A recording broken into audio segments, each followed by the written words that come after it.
Good morning, everybody. You are listening to WKAX 1500 AM. I'm your girl, Mona B. And how y'all doing this morning? Today started off really good today. I'm smiling. I'm in a good mood. The sun ain't shining, but it's still a beautiful day. I want to start off with some announcements today. Jerusalem MB Church homecoming program is Sunday, October the 15th, beginning at 10:30 a.m. Pastor Albert Ingram Jr. of St. James Missionary Baptist Church of Florence will be delivering the message. The theme is Welcome Home. Spring Hill Missionary Baptist Church will be having Friends and Family October the 22nd, along with regular service. Service starts at 10 a.m. We have a free event, Rock the Block, Sunday, October the 22nd, 2 p.m. to 6 p.m. Community Block Party on West Tennessee Street in front of Magnolia Gardens. Sorry. You could call Councilwoman Katrina Simmons, 256-349-3879, if you want to set up as a vendor or have questions. Angel Tree registration. The dates are Wednesday, October the 4th, 9 a.m. to 3 p.m. Thursday, October the 5th, 9 a.m. to 7 p.m. Friday, October the 6th, 9 a.m. to 3 p.m. at the Salvation Army of Florence, 1601 Huntsville Road, Florence, Alabama, 35630. There are lists. You can look it up online. It's a list of things that you will need at that interview. Pastor's pre-anniversary for New Testament MB Church. They're having a banquet Saturday, October the 21st at 5 p.m. The guest speaker will be Pastor DeJuan Malone, Psalmist Lady Rita Malone. It will be held at Women of the World, 2114 Hilton Drive, Florence, Alabama. The tickets are $25 for 13 and up, $13 for 4 through 12. You can call Taisha Roulette at 540-522-5721 or Tina Kurtman at 256-415-0883. We have a program, Camp Courage, at Helen Keller Experience Opening Dinner. It'll be held in Tuscumbia, Alabama today. The program, it begins at 5:30 p.m. Dinner is served at 6 p.m. Location, Helen Keller Home, Ivy Green, Tuscumbia, Alabama. You can contact Marilyn Floyd, Director of Communication, 256-383-0783 if you want to go check that out. They will be having scenes of the miracle worker performed by the children. East Florence MB Church, Pastor Dexter Stanley and First Lady Monique Stanley, Sunday, October the 8th at 9 a.m. and 11 a.m. They will be celebrating the 5th pastoral anniversary. You guys go check some of this stuff out. If you need help with Christmas and stuff, y'all need to check that out. We want to talk about some advertising. You guys need to advertise with us through your businesses, through your churches. You could call 256-712-2887. You can also download the Knox Media Group app so you can stay in tune with us every day, all day. For your urban music, you can go to the App Store if you got an iPhone, and it's Music Muscle of the Shows. If you have an Android, you go to the Play Store, and it's Muscle of the Shows. For the gospel, if you want 24-hour gospel, you can download the app. It's WKAX 1500 AM on the App Store for iPhone and Play Store for Android. You guys, we're going to take a short break, but when we get back, we're going to have a guest, and we will be talking about foster parenting. So you guys want to check that out. Come back with us. You're listening to WKAX 1500 AM. And this is your girl, Mona.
Hello, everyone, and we are back. You are listening to WKAX 1500 AM.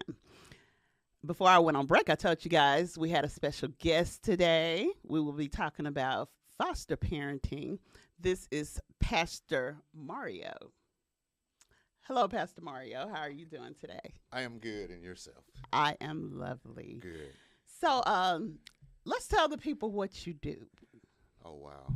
Well, first off, I am a pastor. I pastor one of the greatest churches in all the world, New Oh, Freedom okay. Christian Fellowship in Russellville, Alabama. I'm a funeral director with Thompson and Son Funeral Home, and we foster. Y'all do So fostering. we are foster parents, yes. Oh, that is wonderful. Okay, I'm not familiar with fostering. and I'm pretty sure a lot of people out here don't know much about it. What can you tell us about fostering? Right now, it's a great need. Uh, I am the vice president of the Franklin County chapter of foster parenting, and there is a great need for foster parents. Usually, it is from parents. What it consists of is parents that have neglected the responsibility and duty of parenting. Therefore, the court system and the DHR, Department of Human Resources, intervenes and usually take those children from that home or that situation until they have met the requirements that the court would, um, I guess you would call it, getting back in order to be parents. And we are the homes that they place those children in during that period of time. Okay. So you have foster kids in your home. We do. Okay. So you run the program? No, it's run through the Alabama Department of Human Resources. Our chapter, Franklin County. I'm the vice president of our chapter. Okay. Of the parents. And president is Jennifer. Okay. Castleberry, I think is her last name. Jennifer, yeah. Okay. So you guys need parents to open up their home to these kids that just need a little guidance for right now. Right. Until their parents get situated. You're right.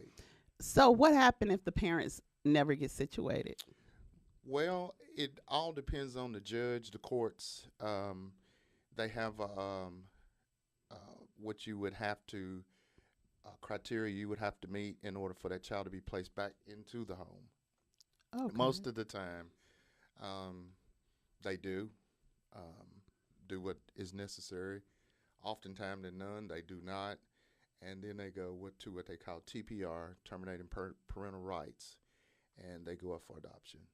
Okay. So the foster parents, do they have first pick? Not really. They try to make it where they can make it available for them to adopt. It doesn't always work that way. They have to put it out for the community, family, relatives to have first choice. They like to keep them with their blood relatives, and if that doesn't happen in a certain period of time, then they are awarded the adoption. Okay.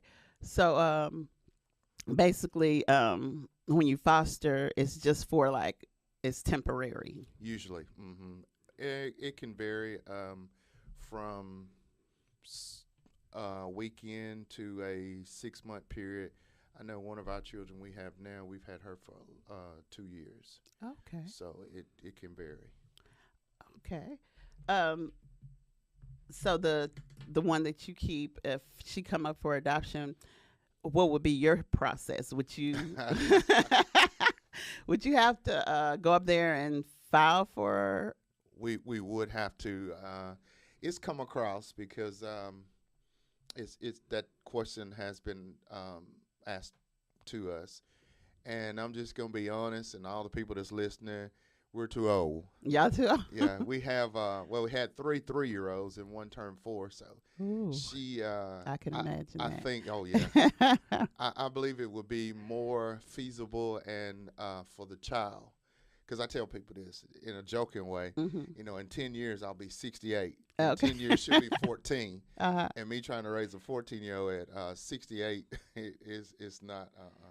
I think it would be unfair to her.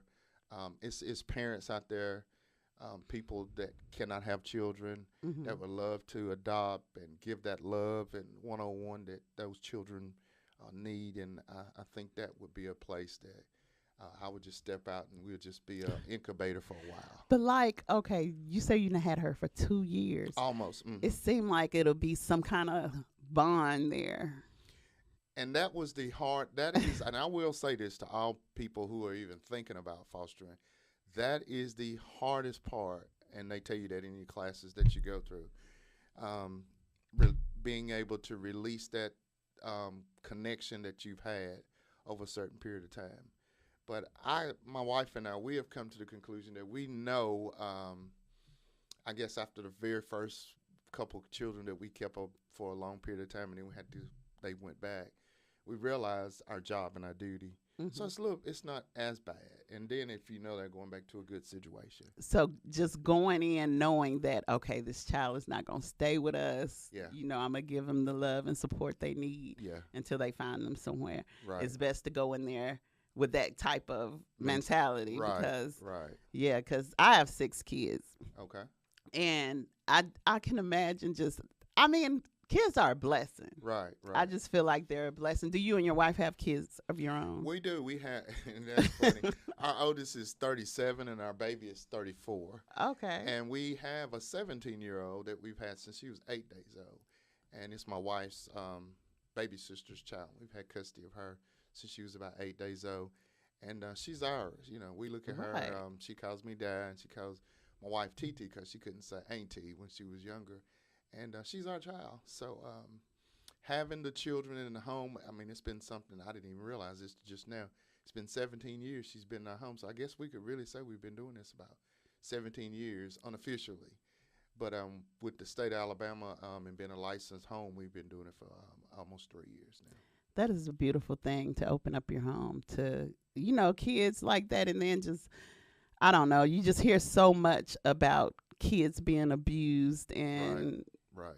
neglected and stuff. And that's just kind of hard because these babies, they are so innocent and they can't defend themselves and they're out here. They need love and support. So you guys, y'all need to open up your home to if y'all are good people. Open up your home to these foster kids because they are in need. We're finna take a little break and we'll be right back to talk more about foster parenting. You're listening to WKAX 1500 AM.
Good morning, and we're back, you guys. We're talking to Pastor Mario, and we have a guest on the phone, Miss Leilani Johnson. She's an intake. Hello. She's an intake in Franklin County DHR. Hello, Leilani. Hello. How are y'all doing this morning? Wonderful. How are you? I am I'm doing good. Thank you all so much for this opportunity to come on and tell everybody about foster care in Franklin County and the need for foster homes across the state of Alabama. So I really appreciate this opportunity this Thank morning. you for talking to us. We need to be educated on stuff like this. So, Yes, ma'am. It's a struggle. Is that right, Pastor? Oh, yes, yes. I had asked the pastor about foster parenting. Can you give us some of your outlooks on it? Woo, honey. All right. So foster care, a lot of people when they think of it has such a negative stigma, but it's nothing like you think. Okay. So a lot of times, when you think about foster care, you think about what you see on TV. I think about Law and Order. You see people go in with the police and they have a little clipboard and they may ask a question or two, and the next thing you know, they're jerking the kid up, and the kid is going out screaming and crying behind the social worker. It Right. is nothing like that, okay? Okay. Um, Fostering, you have to have a heart to help people. If you go into foster care for any reason other than helping people, you're in it for the wrong reason, okay? Yes, Um, ma'am. it's just you're standing in the gap. You have to have a desire and a love for people. You're standing in the gap for those parents for whatever reason cannot safely parent their children. Right now we have over 6,000 children in foster care in the state of Alabama. Oh my God. Yes, ma'am. We have, I would say, approximately 100 children in foster care in Franklin County. We have 26 foster homes in Franklin County, and a majority of those foster homes are full to capacity. Wow. Okay? Yes, ma'am. So it's a great need, and not only in Franklin County. I think Carver County is right there, running close neck to neck with us, with roughly 100 children.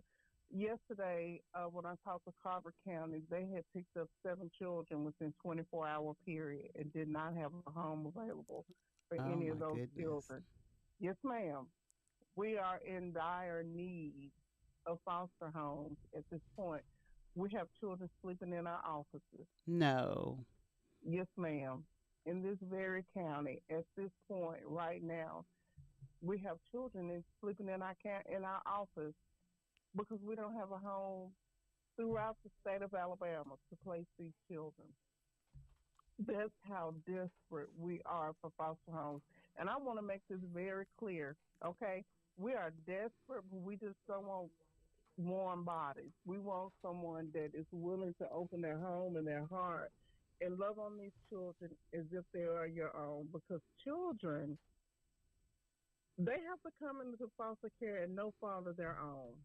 You know, their parents are the ones that have made bad decisions that led them into foster care. It's not the children's fault, and Right. these children may come in and they may have various um, behaviors, but guess what? You would too.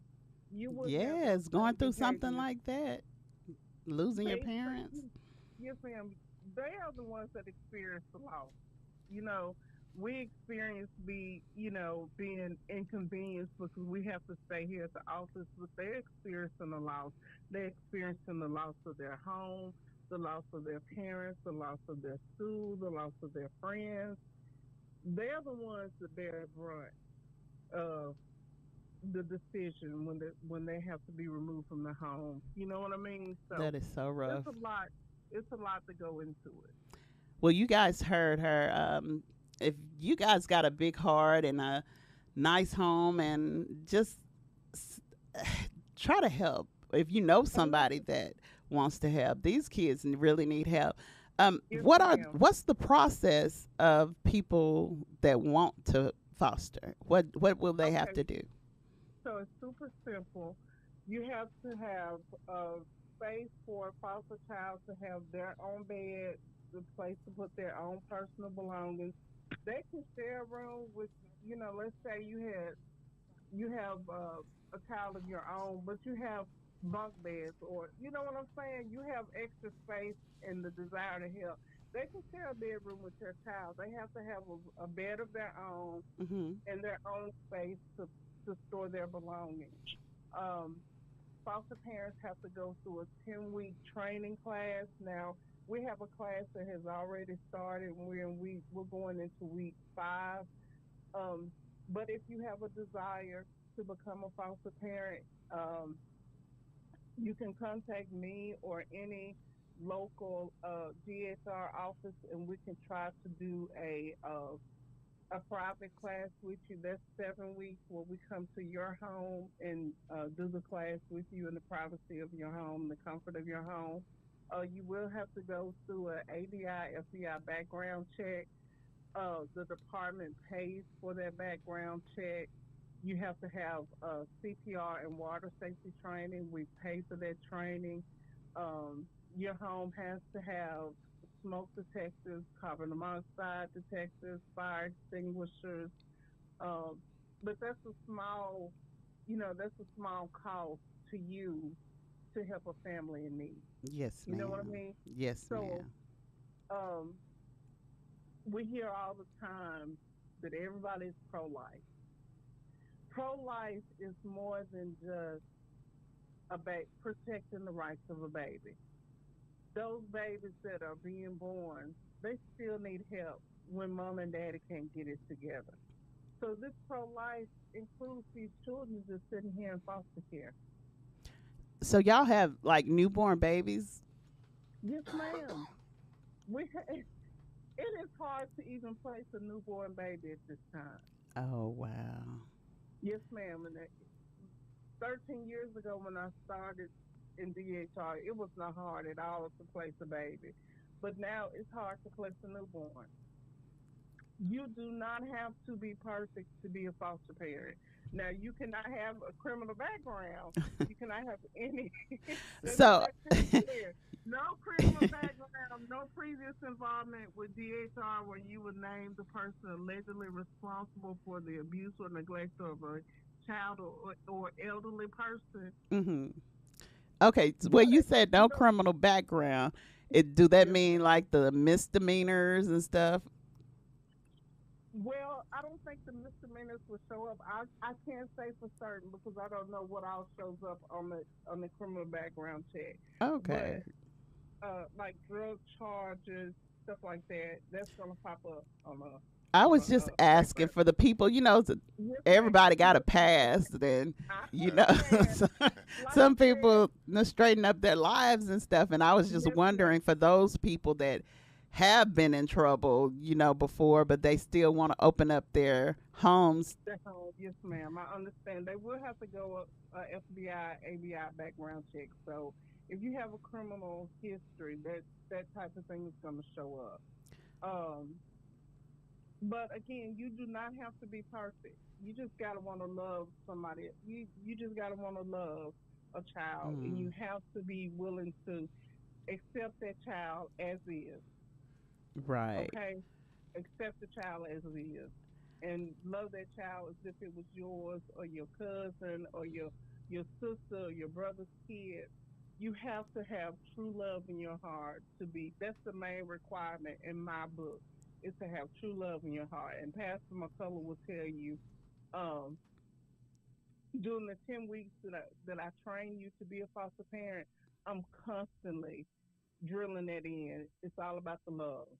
These kids need love more than anything else. They need love and a safe place to lay their head. Okay. Well, Pastor Mario, tell us your experience. How did you get started? Oh wow. What made you want to foster parent? I Is it your I career or? I did not. Oh, you. I got to be honest. It's a lady that went to our church. Mary Hamilton. She is the counselor for, I know, the Mhm. Franklin County and Lauderdale County. And she kept telling us that we needed to foster. She thought we would be such a great family. And I was like, no. And I was kind of like Miss Leilani said, is that I always saw Law and Order, the Right. TV media, and I was like, nah, I can't do it. And my thought was, Lord, I get attached to these kids, and they'll pull them from me, and I just didn't want to go through it. So we did. I don't know if I mentioned this. Our church has a pre-K and daycare, which we've been going for about 12. This is our 12th year, and I've been around kids all along. Okay. So about 97% of our children in our center are through DHR. Hmm. Actually, Leilani probably sends them to us. But they're there, and I saw just what they needed. They can't help it. Mm. It's I don't know.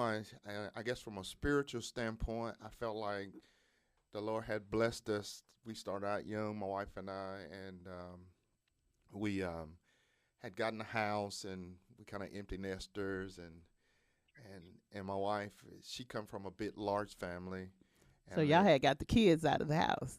oh yeah, they were out.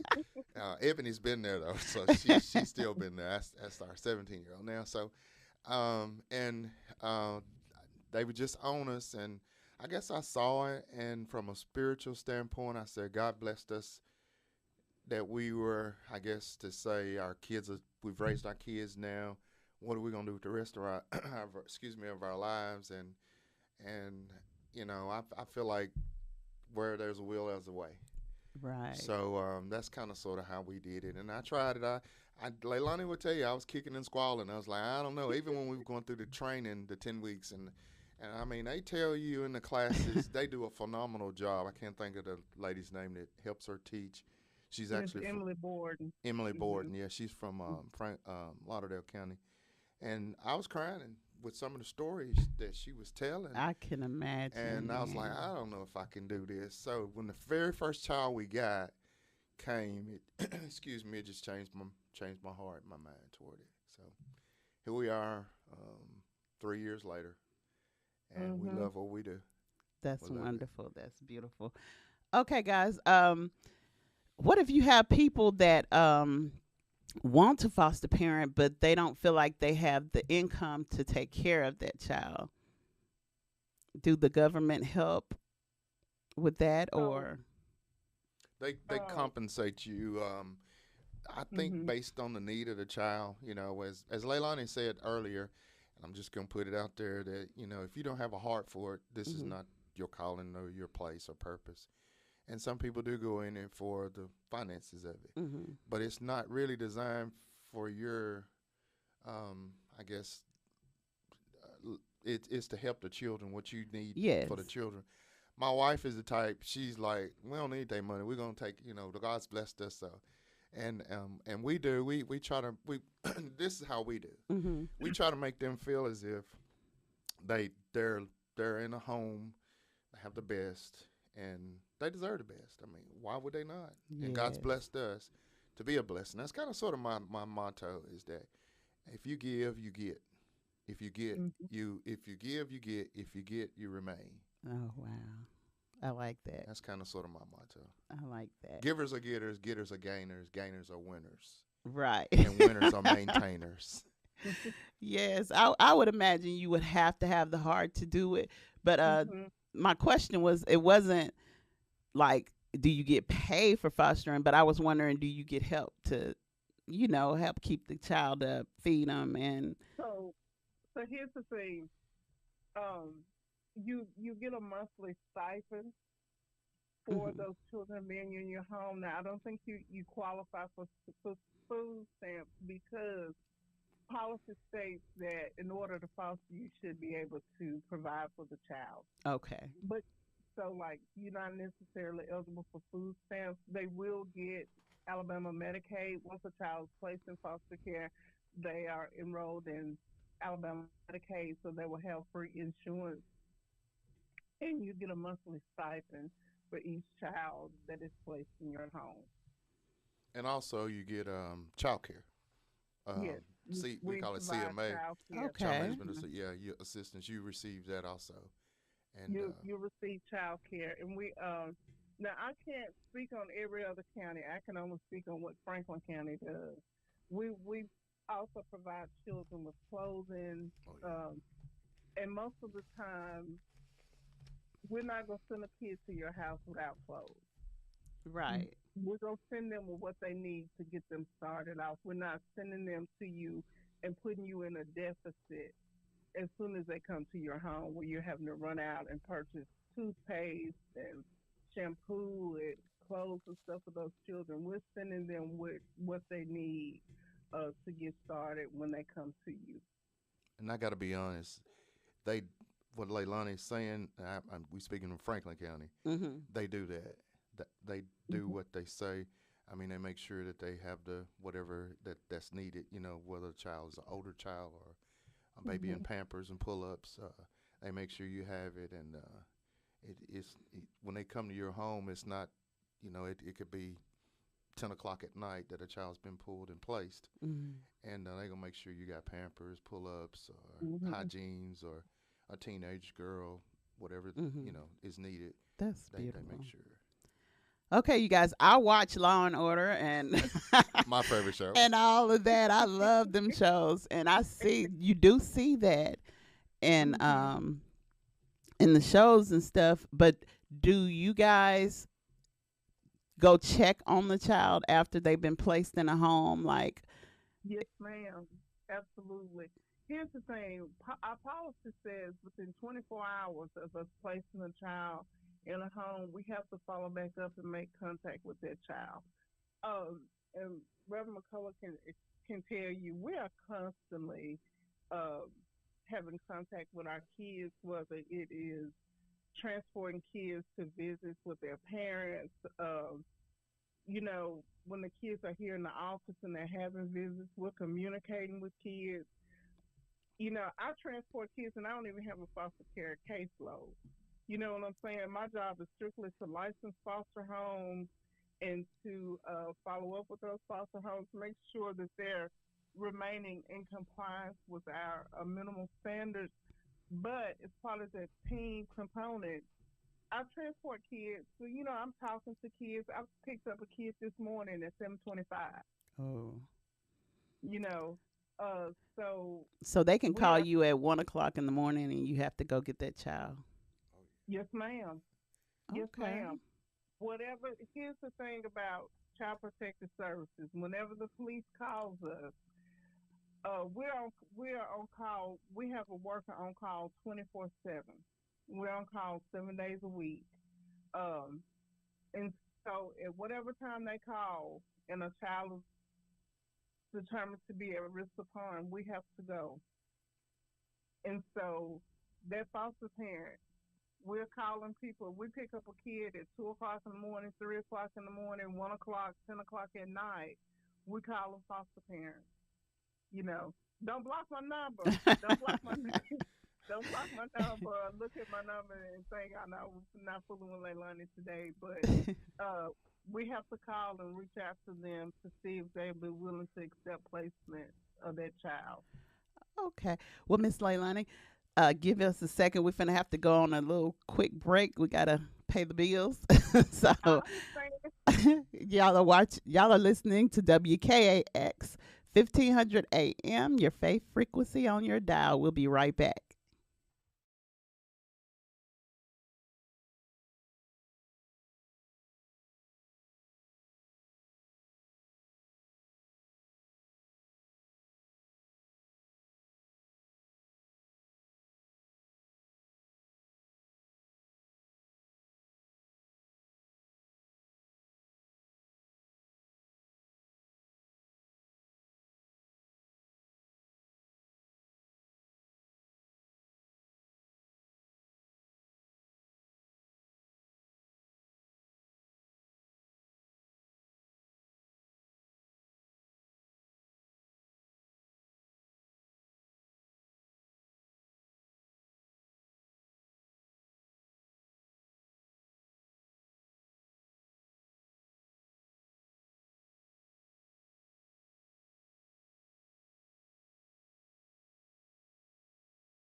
p.m.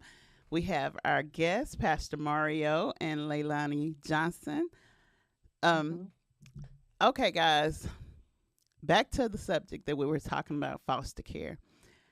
Mm-hmm. Again, I watched Law and Order and Without a Trace and all this kind of stuff, the detective movies and stuff. So, some people fear might be that the kid might attack them while they sleep. That might be one of Absolutely. the fears.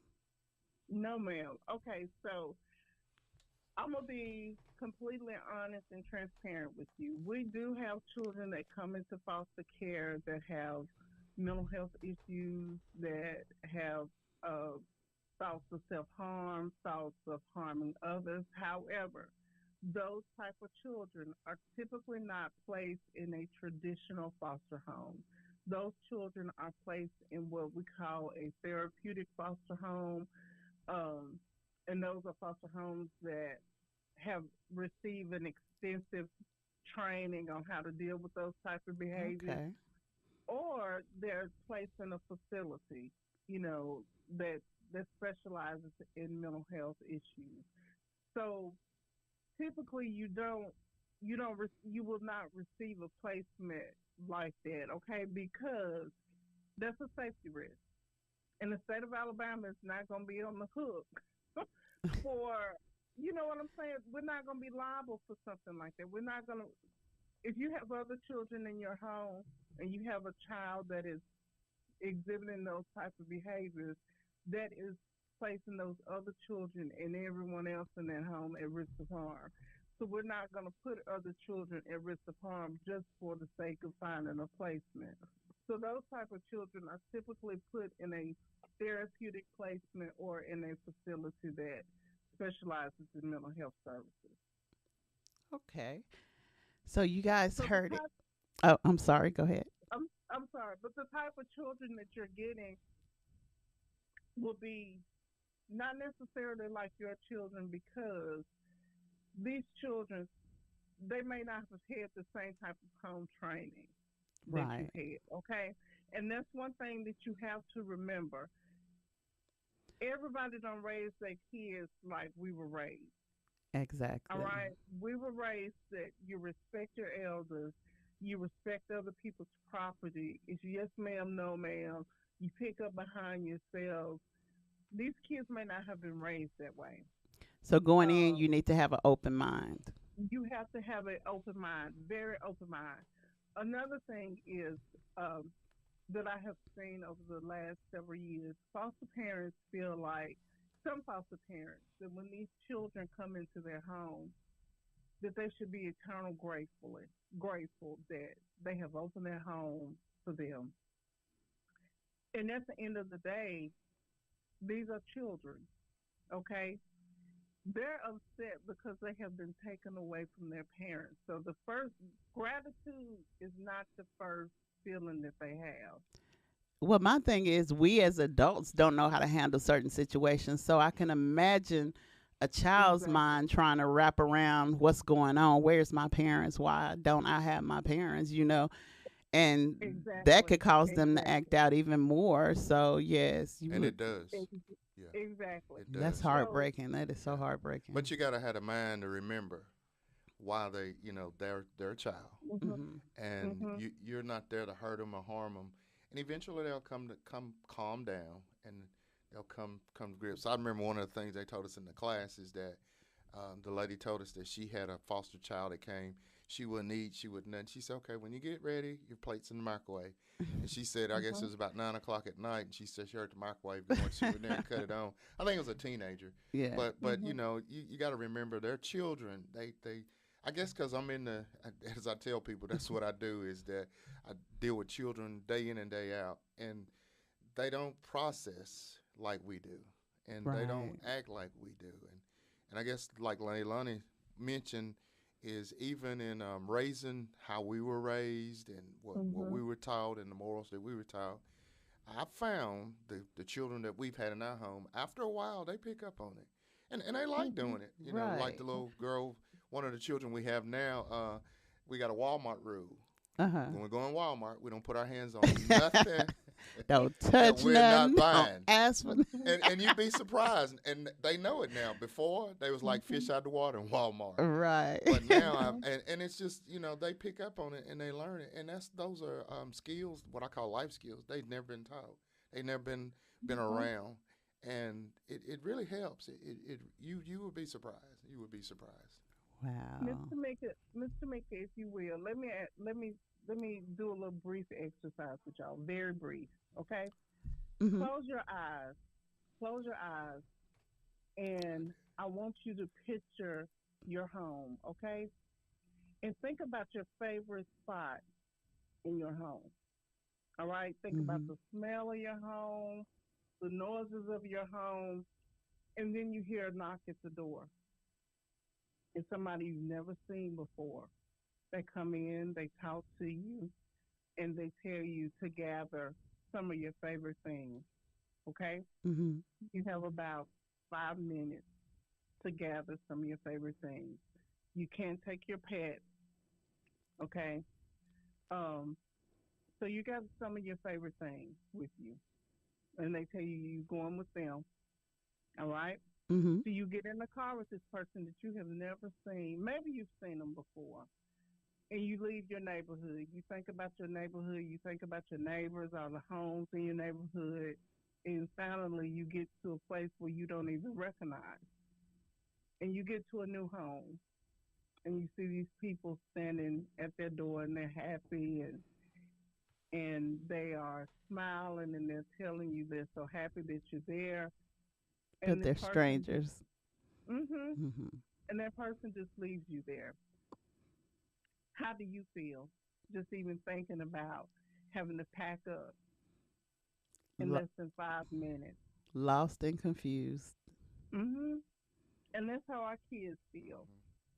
And most Exactly. of the time, they don't even get to talk to their parents within their first 24 hours. That's tough. Mhm. That's so tough. Can I add this on it? Imagine a Mhm. 2 or 3 or 4 year old. I That's a know. Mhm. mama Oh baby. my God. Mhm. And it may have not been Mhm. mama that messed up. It may have been the boyfriend Mhm. Oh, or the girlfriend. yeah. Okay, guys. Miss Leilani Johnson is at Franklin County DHR. Her Yes, number, ma'am. you can reach her if you're interested in foster parent or want a little more information about it. 256-331-5940. Mhm. And you were saying about the mama's baby. My son is a mama's boy. I mean, I like a straight up. When COVID hit, me and him stayed in the house. I know for about straight 2 years. We didn't go nowhere or do nothing. So by the time it started fading away and stuff, and I was having to go to work or go somewhere, it was rough. Yeah. It was Mhm. tough. And he wouldn't even go with my mom. That's you know what I'm saying. So I couldn't Mhm. imagine him having to be separated from me like that. I mean, I Mhm. had separation anxiety when I had to go away from him, so I can imagine how he felt. I had we had went to the circus when COVID had died down, and he was like, "I'm ready to go home," because Mhm. he didn't even want to enjoy the circus. He was ready to go home because home is where his peace was at. Right, right, right. That's right. And that That's and So that his should be for comfort. children, yeah. Yeah. Mhm. But you got to remember it's not their fault. It's not the children's no. fault. And Mm. for whatever reason that the parent has gotten to a place in life where their children had to be removed from their home. They taught us that Hmm. you still don't talk about the parent. I Mhm. can. Your mama's no good. Your dad ain't no good. They ought to get off them drugs. Right, Now, right. that's the last thing they need. And you get Oh. that's the part where you step in as a foster to be there to do. We try to do fun stuff with ours. Of course, Ebony's in band, so we go to this is our senior year, so we go to all the football games. Okay. And yeah, you try to go to football games with 3 year olds, and you got to drive way to Athens, and you got to eat late and all. Mhm. And we try to make it exciting and for them, and it's challenging. Sometimes it is, and it's just us. I'm sure other parents have their challenges, but it's rewarding. There's nothing better than seeing a child in Walmart that was in your home and They come in, hey, Pastor, Right, hey, Miss right. McCullough. And I mean, it may not be for, and as my boss used to say, the late Arthur Graves, great Arthur Graves, Uh-huh. Colonel Arthur Graves, he would say, it's not for everybody. It's not for everybody. But the folks that it's for is for them. Right. So that's kind I of sort feel of how I like look at that. it. What's for you is for you. Right. It's something out here for everybody. And I mean, it's people that's good at it. And you guys seem to be good at what you guys do. My hat is off to you guys. We give all the praises to God, for us. Now we have not always been here at this point, because we were like so many other people that's probably listening, and we just felt like it was something for. We didn't want them bad kids in our house. We didn't want to deal with them children.